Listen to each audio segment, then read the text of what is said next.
Not only am I going to be sharing 10 things that you can get rid of this November, but because it's November, it is time for my annual Say November campaign, where I encourage you to cut something out of your life, at least for the month of November, but hopefully you will realize how beneficial it is and you will keep it up. With that in mind, the first few things on this list are going to be some abstract, intangible things just to give you some really good ideas, and then we will move on to the physical items that you can cut out of your life this month.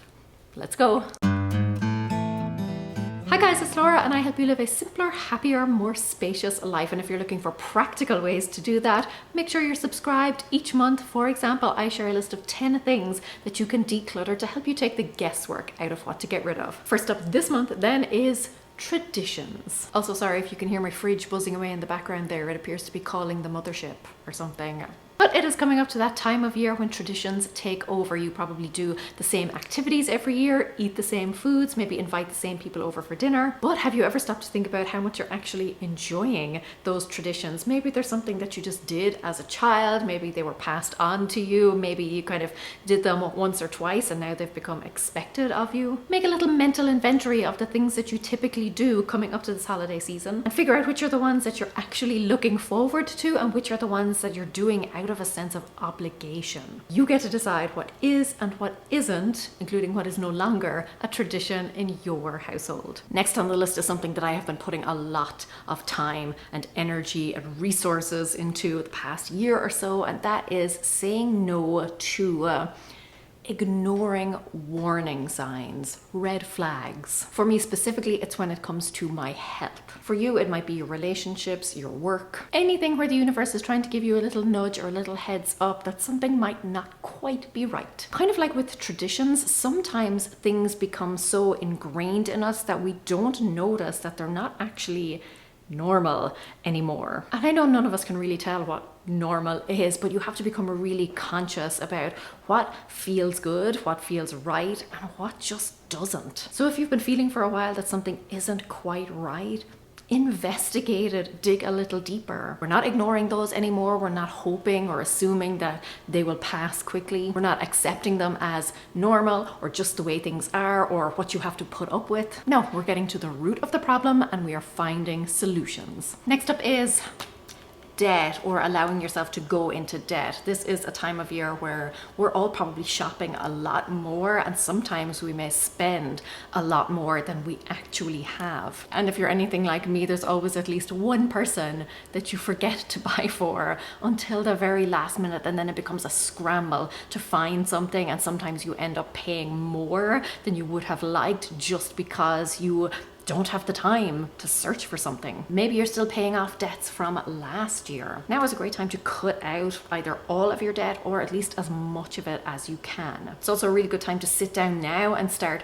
making your list of gift ideas, crafting your budget so that hopefully you will remember everyone and you will stay within that budget and not go outside your limits. And while you're at it, if you do want to get rid of some physical things, consider getting rid of cards that encourage you to spend more. So credit cards or loyalty cards are two very good examples. This next one then could either be in digital format or in physical format, or you might have both, and that is your music collection. Coming into a new season, a lot of people like to listen to new playlists. They like to listen to different types of music. Or you may just have old formats. You may have old cassette tapes. Who remembers those? You might have CDs. Over the years, you've probably amassed a large music collection, and chances are you're not listening to all of it. You have your favorite songs, you have your favorite playlists that you go back to time and time again. For the physical ones, go through those. If you're not listening to them, if you don't have a way to listen to them, like you don't have a CD player, you don't have a record player, chances are it's probably time to get rid of those. And obviously you can try and find a digital version online. And for the digital stuff, then go through and figure out which are the songs that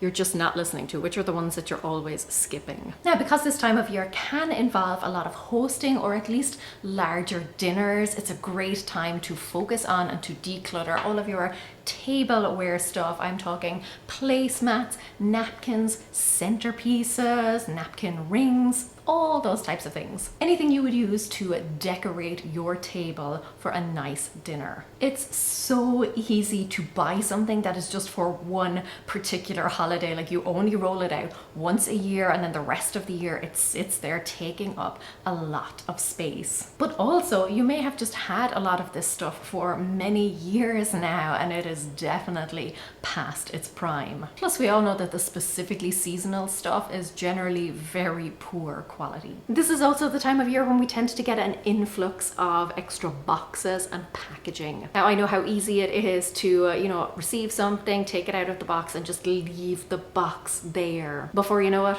you have a mountain of boxes. You possibly have some sitting around right now. Take some time to go through them and get rid of them, break them down, put them into the recycling. And the same is true for any boxes that you've been keeping because you might want to return an item, or you might think that you want to sell it later, or you've been keeping a box because it's just a really good box. You know the ones I'm talking about? If all they're doing is taking up space and you're not actually realistically going to use them, then get them out. Okay, let's talk roasting dishes, another thing that you're probably using a little bit more this time of year because of the larger dinners. These are another thing that you can tend to accumulate over the years because you buy different sizes for different things. Before you know it, you've got like 20 of these. Plus they're big and bulky, so they take up a lot of space. It may be the case that you have one or two of these that you really only use